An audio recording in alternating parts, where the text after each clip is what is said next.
O programa a seguir tem classificação indicativa livre.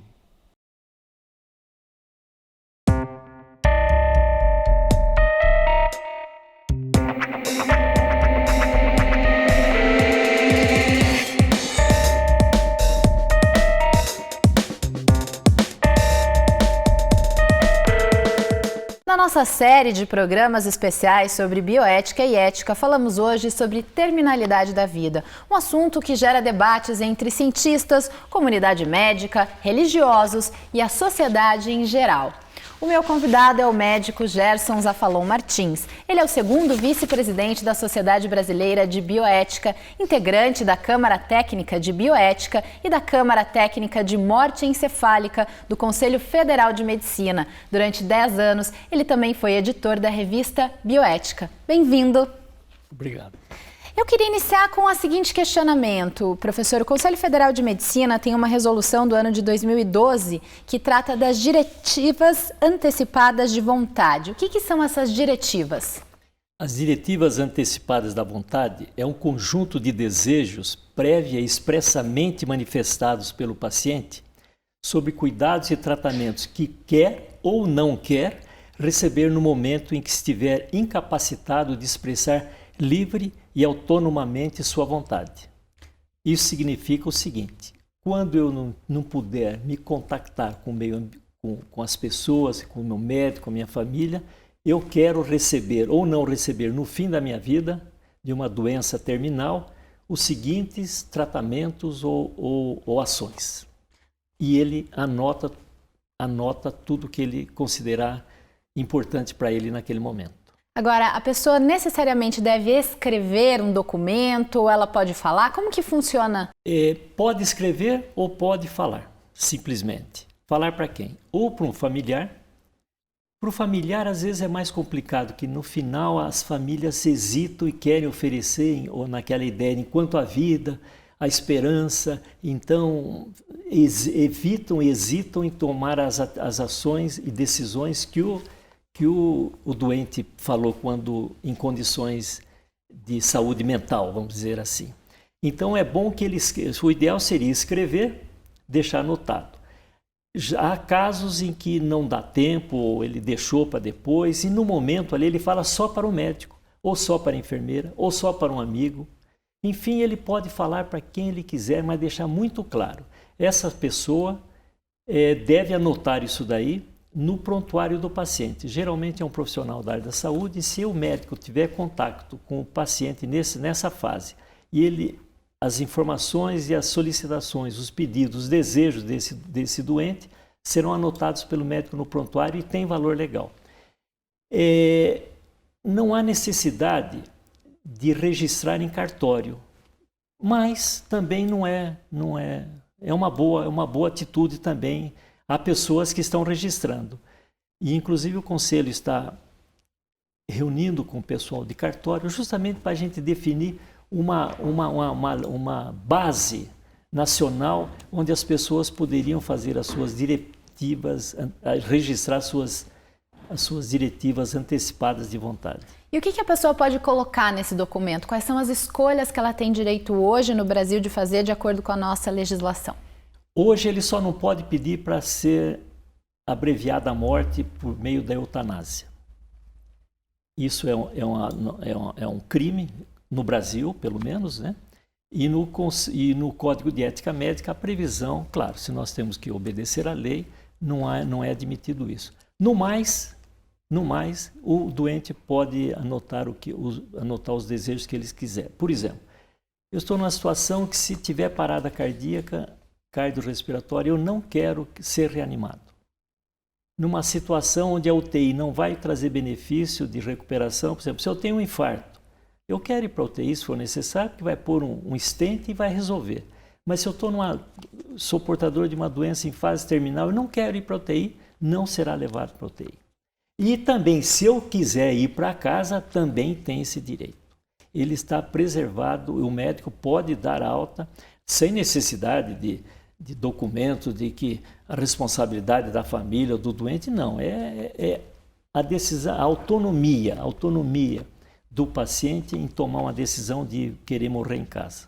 Agora, de que maneira que essa resolução de 2012 apoia o trabalho da equipe médica na hora de atender essas vontades do paciente?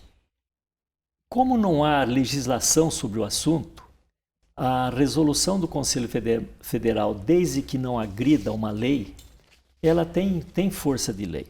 Veja, o Supremo Tribunal Federal delegou ao Conselho a regulamentação da anencefalia. A lei previu que o Conselho ia normatizar por meio de resolução o que é morte encefálica. Então, o Conselho, ele está, não digo que está avançando, mas ele está ousando de uma maneira sensata, tranquila, esses assuntos que as pessoas procuram evitar.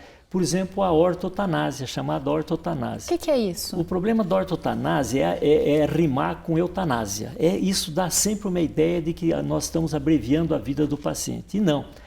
A ortotanásia simplesmente é oferecer ao paciente que apresenta uma doença terminal e que não há mais tratamentos para aquela doença, e fornecer a ele o alívio da dor, o alívio da ansiedade, o alívio da sede, e permitir, sem usar métodos fúteis e excepcionais, exagerados, que não vão ajudar em nada, a não ser trazer mais sofrimento para ele então.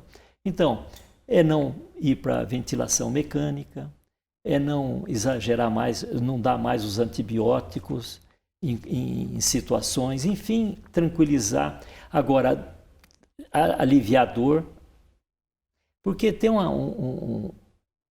na medicina é um aforisma clássico que nós curamos às vezes e confortamos sempre, sempre mesmo.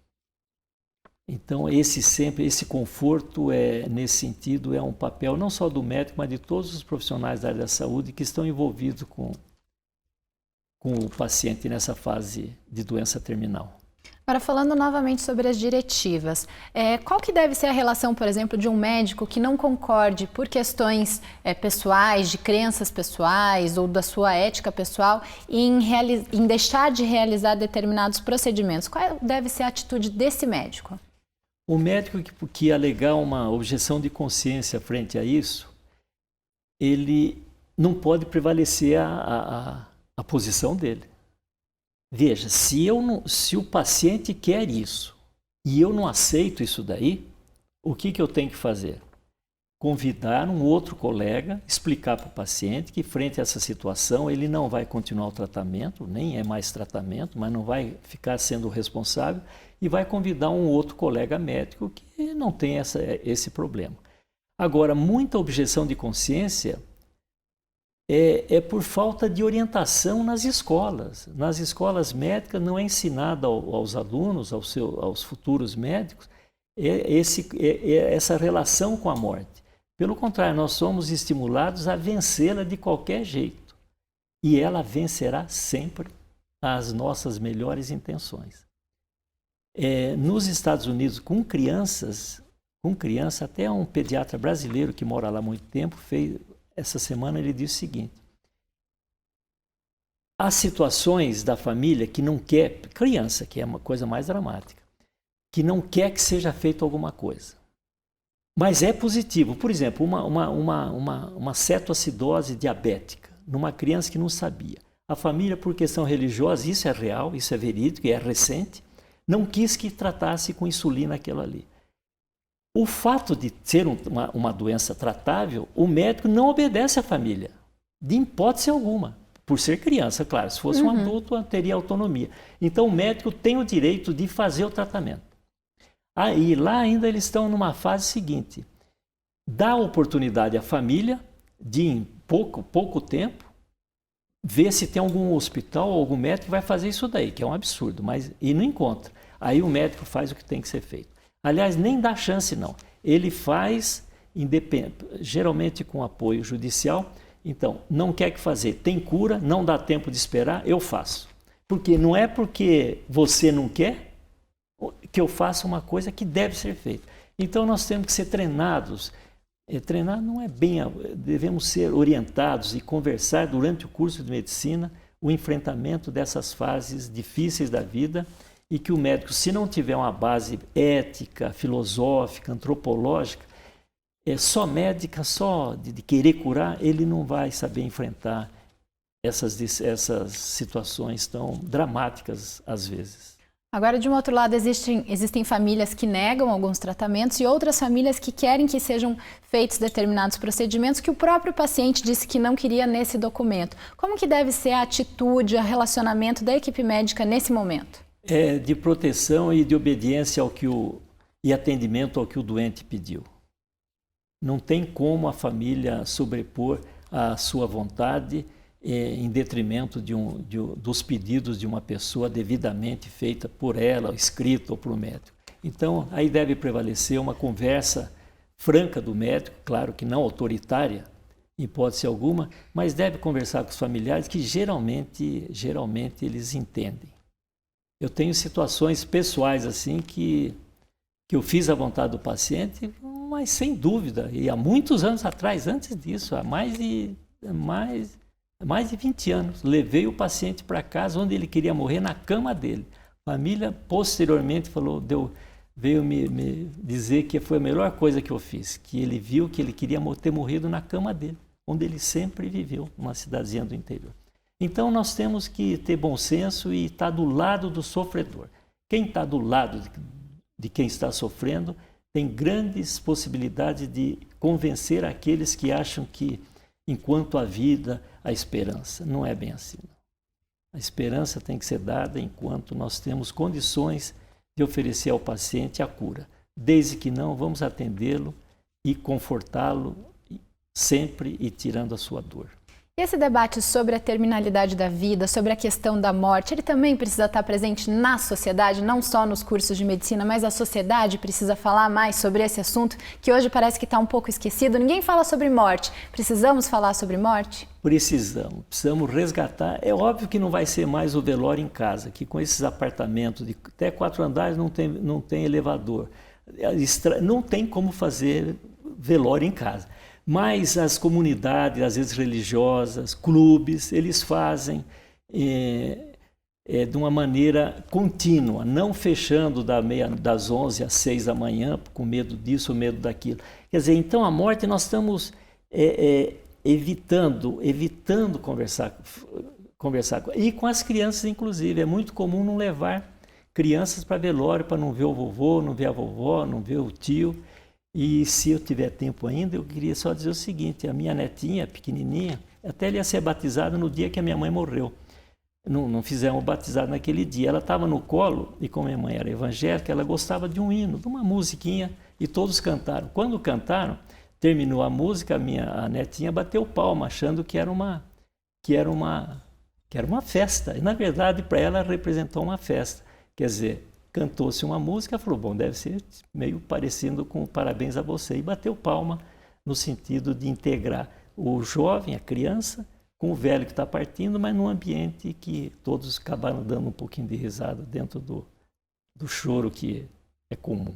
Ou seja, conviver melhor com a morte, é uma grande certeza, né? Não ter medo dela. Não, claro que não precisa procurá-la. E aí tem que tomar os cuidados de prevenção, de tratamento, etc. Ter uma vida, uma vida saudável.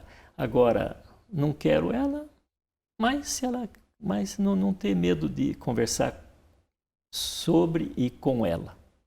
Muito obrigada pela presença no nosso especial de hoje. Eu que agradeço, Aline. Muito obrigada. Obrigado. Você pode tirar dúvidas e encontrar conteúdo sobre bioética e ética no site que aparece na tela. Obrigada pela companhia. Tchau!